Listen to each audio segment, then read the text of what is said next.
si je monte en compétence et que j'arrive à maîtriser la culture et sortir des produits de qualité, oui, pourquoi pas devenir chanvrier à 100%. Salut Jérôme! Salut Thomas! On est chez Jérôme Levallois. On arrive à ta parcelle? Ouais, ma parcelle dans la Manche, près de Granville. Ok. Ah, elle est juste là? Ouais.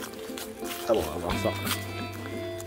Donc ça, c'est une culture en pied espacé pour faire des cannabinoïdes autorisés. Donc sur la parcelle qui est à peu près à 150 km de chez moi, parce que là je suis chez mes beaux-parents, donc j'ai une parcelle ici dans la Manche, à côté de Granville, à peu près 400 mètres carrés, et là il y a 320 pieds de Compolti. Ok. Et chez moi dans l'Orne, j'ai 300 mètres carrés d'une autre variété. Donc, combien de pieds là-bas? 300 pieds aussi. Ah ouais, ça fait 600 cette année. 600 cette année. C'est pas mal. T'étais à combien l'an dernier? L'année dernière, j'étais à peu près la même surface, quoi. Ok, t'es sur la même surface. Ouais, sauf que cette année, je suis monté d'un cran, j'ai passé en féminisé. Donc, d'accord. L'année dernière, en régulière, c'est à peu près 50% de mâles, 50% de femelles.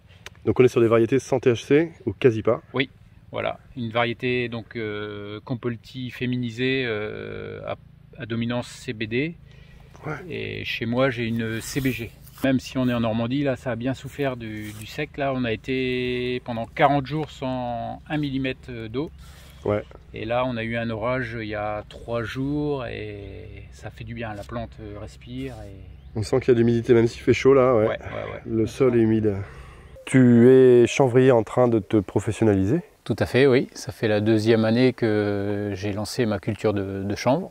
Et oui, on voit l'une de tes parcelles derrière toi là. Oui, 400 mètres carrés. Tu as évidemment les factures de tes graines, les certificats et tout ça pour être bien dans les clous. Puis tu as posé ton statut pour permettre, pour avoir le droit de faire tout ça en fait. Oui, c'est ça. Donc j'ai fait la formation Chanvre Légal Pro. Et donc pour être dans les clous, j'ai déposé mes statuts pour pouvoir cultiver le chanvre bien-être. Donc dans les règles que la loi impose. Alors bien-être, c'est-à-dire plutôt à vocation CBD. Voilà, CBD, CBG, cannabinoïdes autorisés par la loi française. Ok, donc pas THC pour le coup. Voilà, c'est ça. Donc le taux de THC ne doit pas dépasser 0,3. 0,3. Ok. Et donc là, c'est ta 2e année? Là, c'est ma 2e année, oui. 2e année. Donc on monte un petit peu en compétences. Donc je commence à connaître un petit peu plus les détails de la culture. Ouais. Et donc là on a une plante au mètre carré. Donc sur le rang on est à 1 mètre de plante à plante. Ouais. Et entre les rangs il y a 1 mètre à peu près, quoi. D'accord, c'est du semi espacé à vocation donc cannabinoïde. Voilà, c'est ça. Légal. Est-ce que tu peux nous dire un mot sur toi, ton parcours avant d'arriver au chanvre? Tu travailles à l'INRA, c'est ça? Donc ça fait depuis 2008 que je suis à l'INRAE. Donc je fais partie de l'équipe exploitation, donc je m'occupe de tout ce qui est récolte de fourrage pour les animaux en expérimentation. Ouais, okay. Et on a une petite partie aussi expérimentale sur des fourrages. Donc c'est des analyses, de la recherche? Voilà, oui, c'est des matières sèches, des pesées, tout est calibré, tout est... quantifié, mesuré. Voilà, c'est ça, ouais. Ok, mais tu n'avais pas vraiment d'activité agricole au sens produire toi-même? Non, non. Ben, comment tu es venu au chanvre en fait? Qu'est-ce qui t'a attiré vers ça? C'est mon cousin qui m'a parlé du chanvre. Ouais. Et donc je me suis renseigné sur la culture du chanvre. Et c'est vrai que c'est une plante qui a existé et qui a totalement disparu. Et même avant, ouais. Et même avant, oui. Et c'est vrai que c'est une plante qui est en train de revenir et qui est intéressante, quoi, en fait. D'accord. Oui, donc tu viens au chanvre par ton cousin.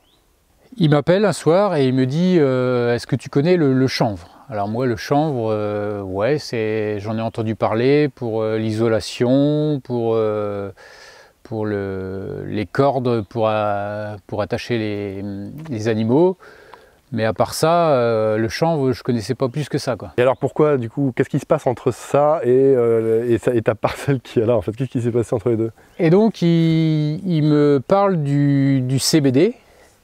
Et du coup, je me suis renseigné, j'ai commencé à fouiller sur Internet. Maintenant, avec Internet, c'est facile.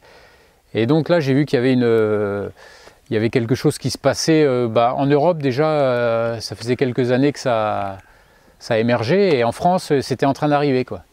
Et donc là, je me suis dit, ouais, c'est une culture, il n'y a pas besoin de beaucoup de superficie, et si on maîtrise bien, il y a peut-être quelque chose à faire par rapport à la culture. Et du coup, c'est vrai que il n'y a pas besoin de pesticides, il n'y a pas besoin d'engrais. C'est une culture qui est capable de s'adapter à plusieurs types de terrains et de sols.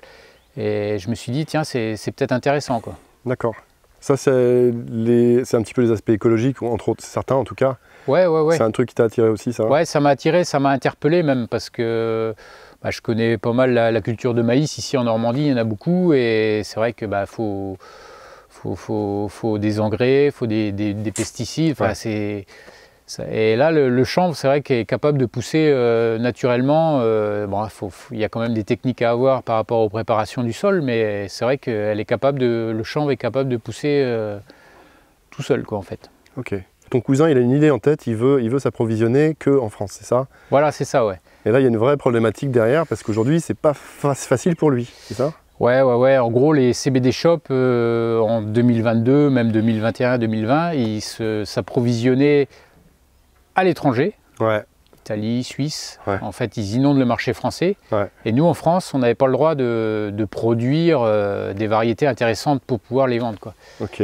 Et donc, tu m'as dit que tu étais allé à un des salons du CBD là en France. Justement, qu'est-ce qui t'a horrifié? Il y a beaucoup de personnes qui sont, on va dire, qui sont pas du... Moi, je viens du milieu agricole, voilà, je connais le terrain, et c'est beaucoup des gens qui surfent sur la vague et qui n'ont rien à faire de la culture. C'est vraiment du business à fond, et que ce soit des produits bons ou pas bons, ils veulent les vendre, quoi.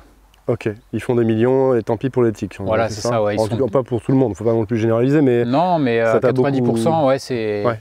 En gros, sur le salon du CBD à Paris, il y avait moins de 10 producteurs français, quoi.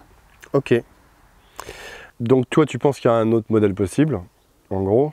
Oui, tout à fait, oui. Respectueux de l'environnement. Donc, par exemple, au salon du CBD, il y avait des grands écrans avec des lignes de chanvre, pas un poil d'herbe, des buissons verts foncés. Enfin, c'est glyphosate et puis ammonitrate, quoi.